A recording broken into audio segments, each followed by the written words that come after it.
So apparently it's Kraken week, and since I have a playable race called the Kraken, why don't we talk about that?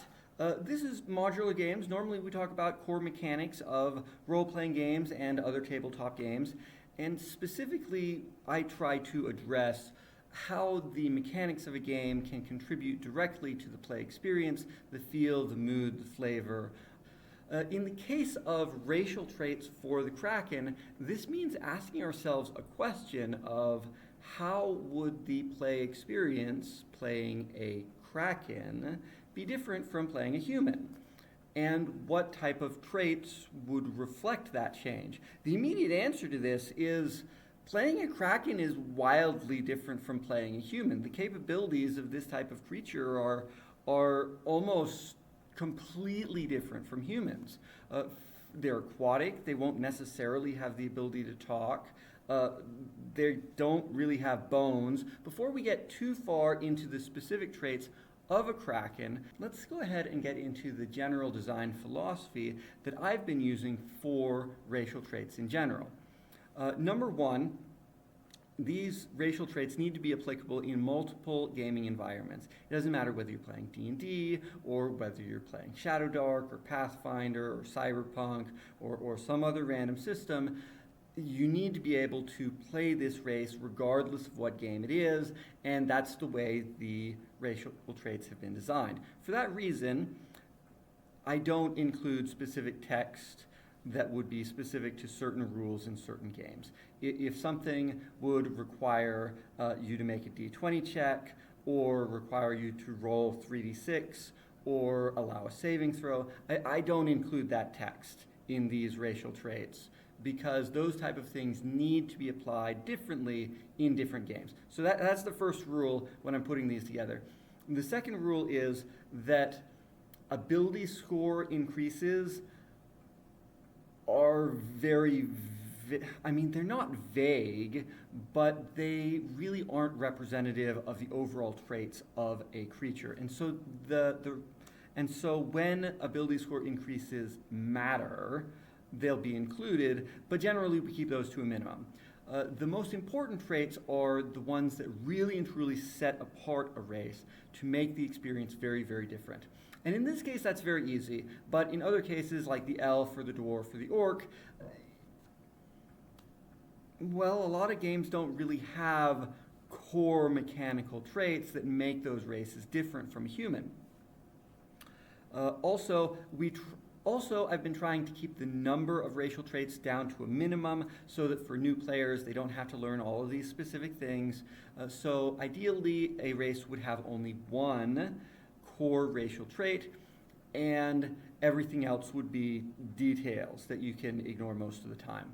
The maximum number of traits that I would entertain is probably something like 6. And for the Kraken, the number comes out to 4. Given the wildly different anatomy of a Kraken compared to a human, getting it down to 4 racial traits is pretty good. Before we go, once again, another distraction before addressing the Kraken, let's go ahead and look at what we do for humans. On the back of the card, you can see that there's a little silhouette of a human. It has various item slots listed. It's got the name of the race, and that's more or less everything.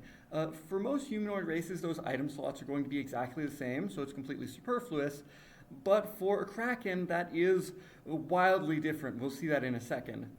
On the other side of the card, you can see that the human race only has 2 major traits. One of them is the fact that they can completely ignore any types of racial boundaries when forming alliances, and the other trait is the ability to throw things. Apparently, they're automatically proficient in all thrown weapons. It turns out that when designing this card, I was assuming the use of ability scores as resources, and so +1 to resilience also means that they heal faster and they can use their special abilities more often. +1 to allies means that, hey, you're allowed to accumulate allies, which not everyone is very good at. Okay, so moving away from humans now, the main event, let's look at the octopus, the Kraken. They're actually the same thing. I based it off of the real world traits of an octopus, and so on the card, you can see they're There's a little octopus on there. And the item slots for this creature, well, they have 8 arms, they have no body, they have arguably a face or a head, but not both. They can wear a large number of rings, and a backpack is not... I'm not sure whether they can carry a backpack on land or in the water. But flipping the card over, we have a few more details. One of the immediate limitations of Kraken is that they don't have a walking speed. Their primary movement mode is swimming, so any type of adjustments to their base speed will apply to their swim speed, not their walking speed.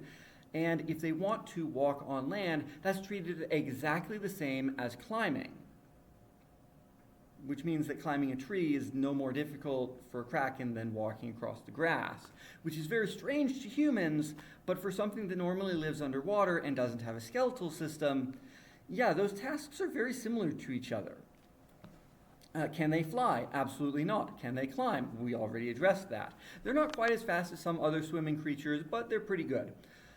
Next up is a trait that most people don't know about for these type of creatures, and that's that they have a hierarchical nervous system. This comes straight out of real-world biology for an octopus, is that each and every one of those many arms can think and concentrate on tasks completely separately from one another, which means that a Kraken spellcaster can concentrate on 8 spells at a time, which is an extreme advantage. If the Kraken is able to wield weapons, it also means that they're able to attack with all 8 weapons all at once. However, because the locomotion of a Kraken is based on their arms, that means that having something in each of their hands means that they won't be able to walk at all.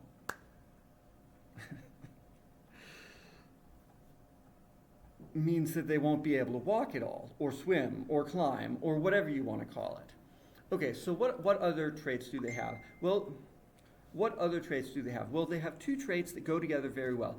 First is the fact that they're boneless, which means that they can fit through very small spaces, and they can also shape their body into just about any shape they can think of. This is even easier for them to do underwater, but even on land, they could very easily approximate the shape of, a wooden box, or a backpack or something like that, and just get carried around by another character very easily. And then the other trait is superior skin camouflage. They can change not only the color of their skin to any color and combination of colors that they want, but also just about any texture that they want. It can be smooth, it can be rough, it can be slimy. It can be something that has a whole bunch of little nodules coming out of it and ridges. They can change the texture of their skin any way they want.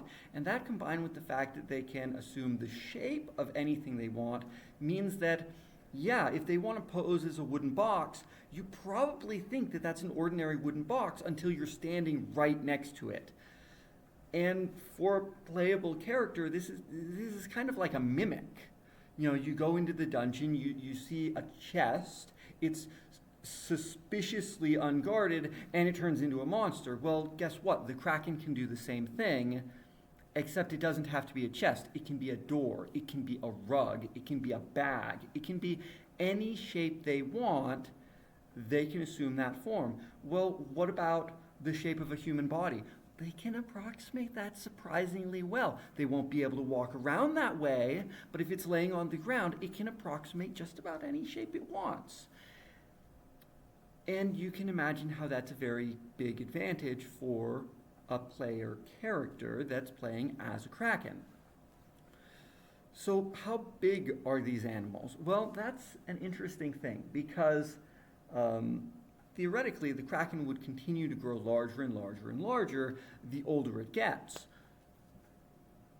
which means that you could have a small Kraken, you could have a human-sized medium Kraken, or you could have a larger, huge Kraken if they're exceptionally old.